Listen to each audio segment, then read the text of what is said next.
Πρωινή προσευχή πατέρων της Όπτινα. Εις το όνομα του Πατρός και του Υιού και του Αγίου Πνεύματος. Αμήν. Δόξασι ο Θεός ημών, δόξασι. Κύριε, βοήθησέ με να αντιμετωπίσω με ψυχική γαλήνη όλα όσα θα μου φέρει η σημερινή ημέρα.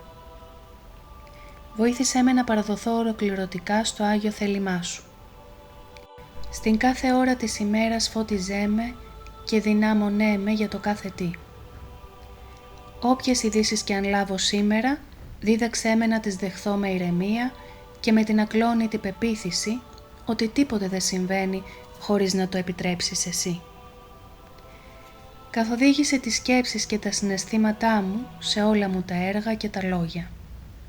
Στις απρόοπτες περιστάσεις μη με αφήσεις να ξεχάσω ότι όλα παραχωρούνται από Σένα.